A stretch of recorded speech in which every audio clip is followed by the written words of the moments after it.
Hello. Hey, how are you? How are you? I'm okay, thank you. How are you doing? I'm great, thank you. Really excited to kind of speak about this. It's really different, which I like.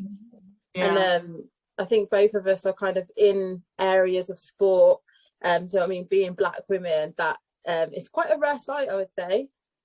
yeah, 100%. I'm just really looking forward to just hearing more about you personally and also what you do, your sport. And it'll be really exciting to bounce ideas off of each other and just learn more and learn more. Absolutely. Yeah. So I'll go first if that's okay with you. I'll just Yeah, introduce sure, go myself. ahead. So I am Cherelle Harding. I'm founder of an organisation called Steppers UK. We are an outdoors focused organisation, and we are an organisation that promotes diversity outdoors with a focus specifically on supporting those from Black, Asian and minority ethnic backgrounds to reconnect with nature. So I would say my first kind of introduction to the outdoors was when I was in school, and I went on, you go on residential trips. I don't know if you ever did. Yeah. Those kind of things only happened once a year, and it was kind of seen as a bit of a reward at the end of the year. And then I would just go back to kind of my normal life. And it wasn't until I was an adult and I went back to the same place that I went as a child. And I remember climbing my first mountain, and I was just in awe of it. Had great weather that day as well. And I just remember taking photos, and I couldn't wait to share it on probably Facebook at the time. So I think that was my first, wow, this is amazing moment. But also when I reflect back, so my family, my dad's side, they come from Jamaica.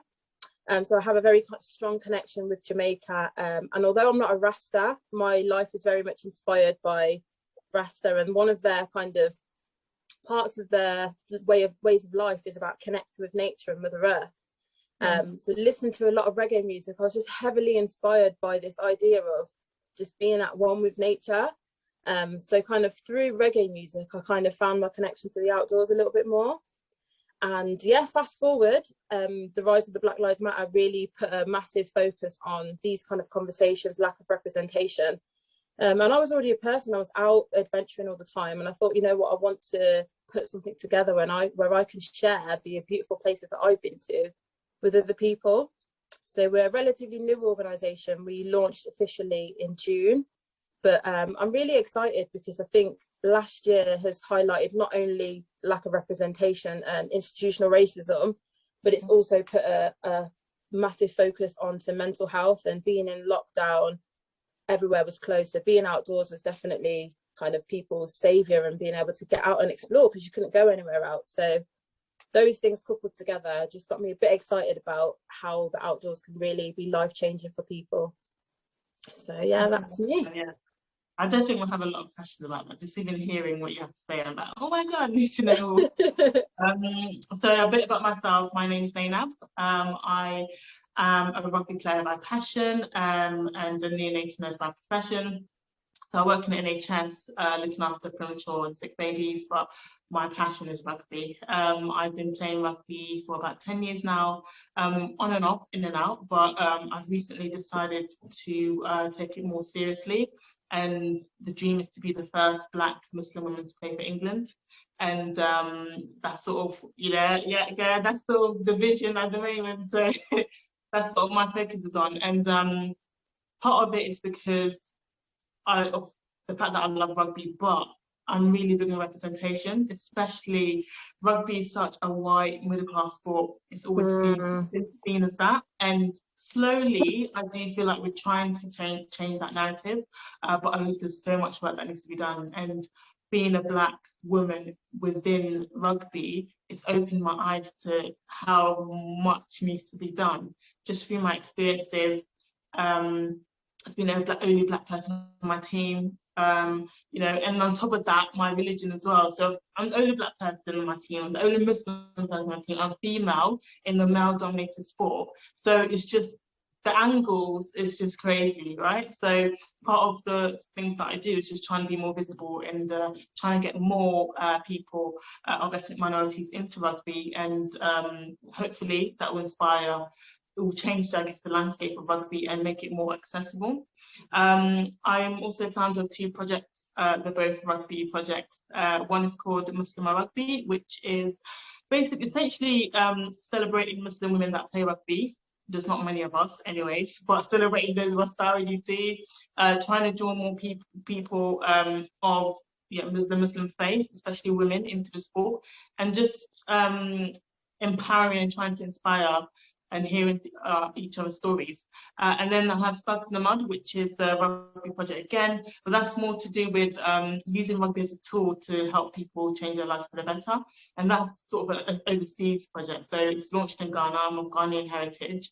And I wanted to go back home, use rugby, my passion, to have positive impact inside in the community. So things like rugby equipment, so boots, balls, bibs, send them out there so the young kids and the young women have access to the rugby equipment to play rugby.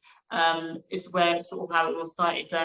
Rugby has its values: sportsmanship, respect, discipline, and giving rugby almost as a gift to the community in the hope that it will better their lifestyle and their situation. So yeah, that's me in a nutshell. Well, not really a nutshell, but that's me. No, I think that's great.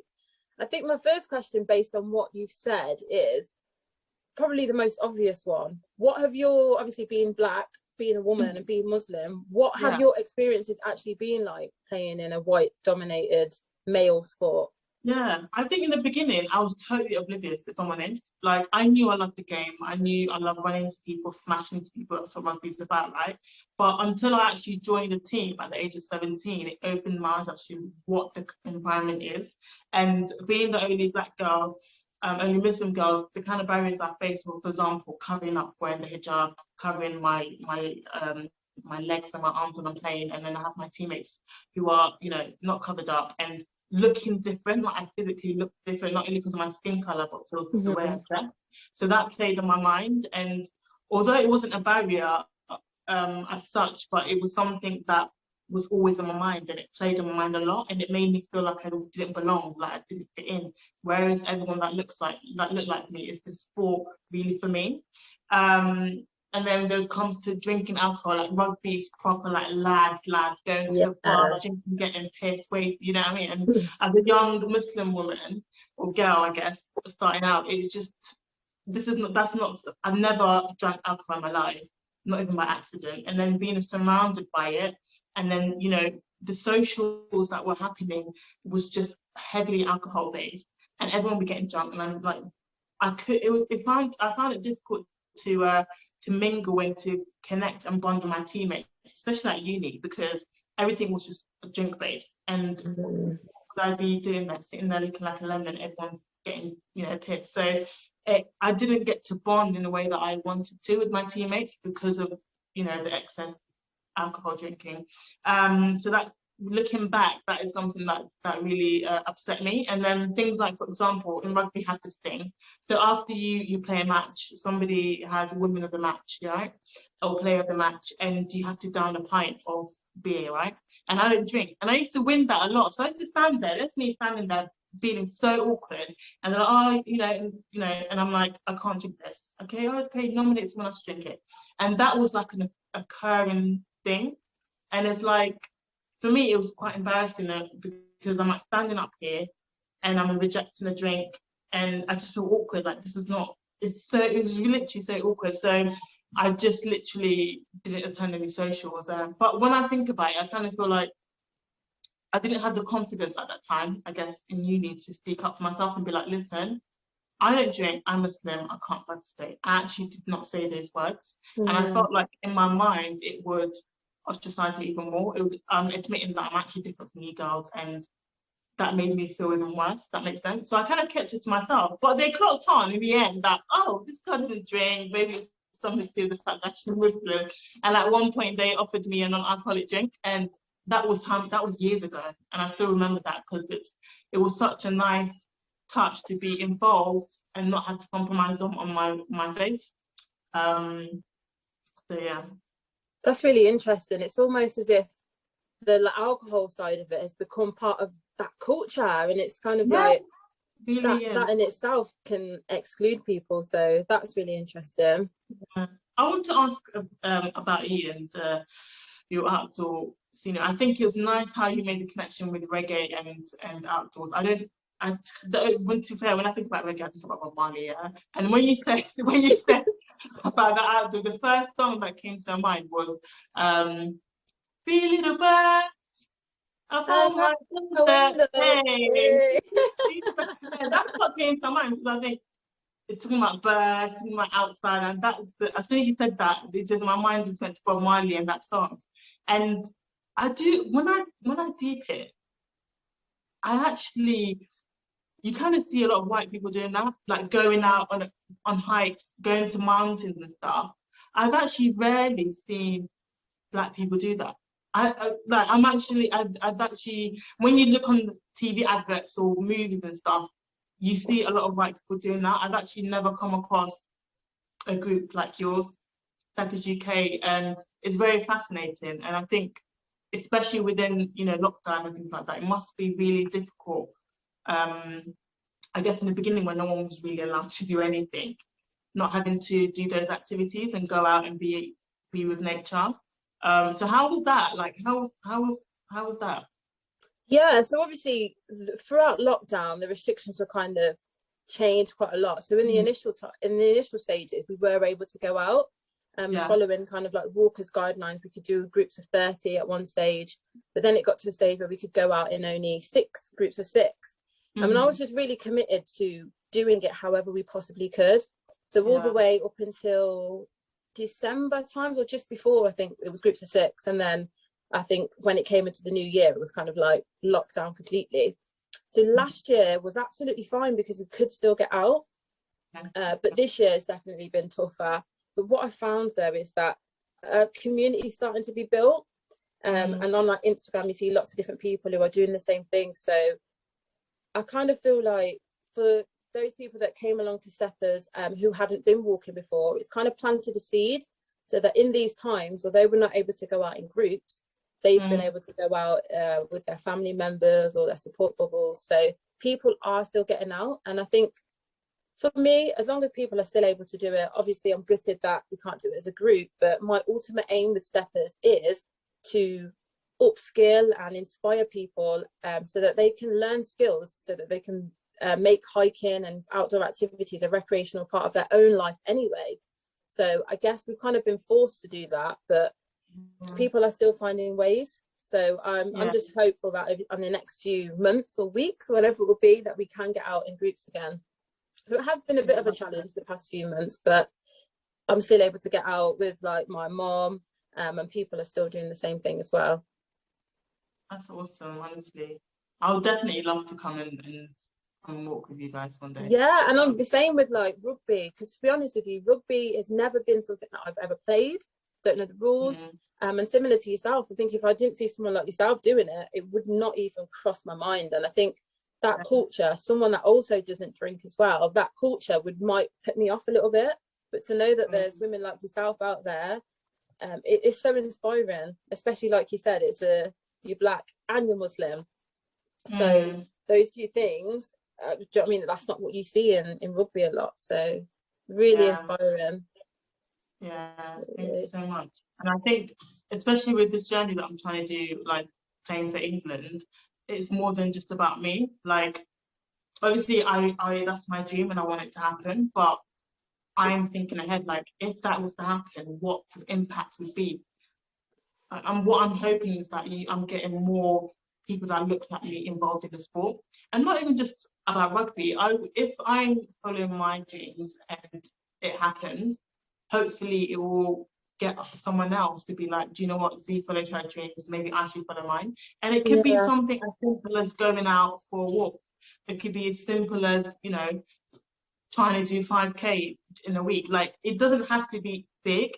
And I think I'm really big on celebrating small wins. Like, I'm big on that. Like, it doesn't even have to be anything big, but celebrate. Even if it's a little milestone, celebrate it, because God knows that to even get to there was tough, and you've made it. So celebrate it. I'm really big on like celebrating your little wins. No matter how small it is, you should still celebrate it.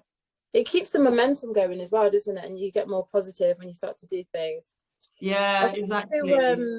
You asked a question earlier about obviously being Black and not meant to see many people outdoors. And like for me personally, I get asked all the time, like, what are the barriers to the outdoors and those kind of questions. And of course there are systematic barriers, lack of representation, those kind of things. But I also think there's definitely barriers within like our own communities, which a lot of the time actually do stem from those systematic barriers. But for example, I didn't grow up doing anything outdoors, and I know that if I mentioned to my mom or my family, let's go hiking or let's go camping, they would just look at me so funny, like, I'm not doing that. Or you hear, oh, black people don't swim, and you know, all these kind of things. So my question for you is, how have you found it in terms of within your own community, both your black community and black Muslim community, in terms of you being a rugby player? Well, in the beginning, like, let's start with my own family first. So when I told my dad, I said, look, I sat him down and said, look, I'm really into rugby, like, I really enjoy it, I want to join a club. What do you think? He was like, rugby? Why do you want to play rugby for? I was like, you know, because I enjoy it. He's like, rugby is for men. Rugby is elitist. You know, he was just coming out of all these things about rugby. And I'm like, but he was like, why don't you go and play tennis or something? I'm like, tennis? I don't want to play tennis. And I think he said tennis because of Serena Williams. You know, do you know what I mean? I think that's where the connection was, because, and that in itself makes me think that if there was a black woman playing rugby, which there have been, there's a woman called Maggie Alfonsi that plays for England, but I don't think he even had a clue that women play rugby anyway, and that there was a national team. But that says to me that that's representation. Like Serena playing tennis, he automatically thought, oh, why didn't you play tennis? You know, so he wasn't really for it. He just couldn't understand why. He never said no, but he just couldn't understand why. So I did it anyway. I would say maybe like in general, the black Muslim community, like Ghanaian Muslim community that I grew up in, it's not known. It's different for someone like a young girl in the community to play rugby. It's unheard of, but they're enjoying it. Like they always wish me well. They're all sharing my content and my posts, commenting. So they're happy and they're proud that I am. But I would say in the beginning it was tough, because my dad was just thinking about why. He just couldn't understand. But I'll say that the community in general, they've been very supportive and they're very, you know, happy that I play rugby. But I will say this: I feel like since I've gotten more like visual, like visibility, and like I've been in like newspapers, I've been on the news, etc. I feel like that's what's fueled the positive response from like my dad, I guess, and the community. Like, because I'm doing bits, they're like, oh yeah, that's me, that's yeah, we know her, she's part of the community, that's my daughter. Like my dad, that's my daughter. Like he was saying to me that he's gonna frame one of my articles and put it on the wall, and I'm just like, so Serena Williams. The same person that said to me that, you know, why am I playing rugby? But now you want to run and rave. Yeah, that's my daughter. I was like, okay. You know what I mean? So yeah, I feel like sometimes it's like, I don't know, maybe it's the things that come with being more visible and stuff that they like. I don't know, maybe if I was doing bad, I don't know if they would be as supportive. Do you know what I mean? So yeah. No, I get that completely. And I think, again, it just boils down to representation. And you know, when there are a few of us in these areas, sometimes it takes for us to do it and believe in ourselves for other people to kind of then believe. And I guess I don't take that personal, because, you know, as long as I believe in myself, I guess other people 100%. Then kind of see. So with you were talking about your overseas project in Ghana. There's one thing that I'm really passionate about. So I kind of see the outdoors as reconnecting for Black and Asian people, not like just starting out. Because when I look back at my culture, when I go back home to the Caribbean and stuff like that, nature and being outdoors is just a standard. Like, it's part of history and it's part of culture. And similar when I've spoken to my friends that are from like India and stuff like that. And so I kind of see it as a process of reconnecting, getting back in touch. So I'm really keen on not only reconnecting here, but connecting back in those countries. So how have you found that process in terms of, obviously you're starting your work in Ghana? What advice would you give to, say, myself if I wanted to start a project abroad? I think for me, it was definitely important for me to do something in Ghana because, I mean, that's my heritage. And if one day everyone has to pack up and go to the country, at least I've got that connection there. You've set up shop already. That's your plan, So, isn't it? That's definitely my plan. Yeah, 100%. So I think for me, it's good to get connections because although we do love our country, we love the culture and everything, sometimes there's corruption. And a lot of the times it's who you know as well. So I think for me, I made good connections with Ghana Rugby. I made good connections with a young woman that played rugby. She's part of the Ghana Rugby Association. So that was my first point of contact. And I went there myself. And I think it's really important if you're doing projects to be there, see it, like know, because I do a lot of donations and fundraising. Like I like to physically go there and give people the things and see that this is where the money's going to, rather than, you know, have it, send the money and I don't know where it's going to. So I think it's nice to go and see the work that you're doing. And so yeah, definitely build connection, being involved, so making sure you're there to see the projects unfolding. And I think networking is very important, very, very, I can't stress it. Someone said to me before, network is your net worth. And it's true, girl, because sometimes it's not always about money. Sometimes it's not always about, you know, putting yourself out there. But you may know somebody that can help you in your business or know someone that help you in your endeavors. And then they can, you know, that's where the connection that you build with people and the network you build is so important. Rather with, if it's charity, even if it's sports, whatever it is, if you've got a good solid network, it can open up so much opportunities for you. So yeah, I think those are the three things, like making sure you have good connects, network, and going actually to see your project and being there and being in the environment, I think is just really important. Yeah, no, that's amazing. Thank you. So what would you like? What would you do? Would you do exactly the same thing the UK Steppers but do it in Jamaica? Like what would be your So I think at the moment it's just an idea that I have, but yeah, and also supporting organisations that are out there as well, because I know organisations that are already doing hiking activities because they've got amazing blue mountains out there. So people are already doing it, but I would just love to expand that to connect people in the diaspora back home. Yeah. So I'm not sure exactly what that would look like, but it is just an idea at the minute. But I think that's so important, especially there's a lot of people in the UK that are Black, Asian, Caribbeans that have never been back home to their countries that their parents and stuff are from. So I think I would like to do an outdoors activity that would allow people to do that.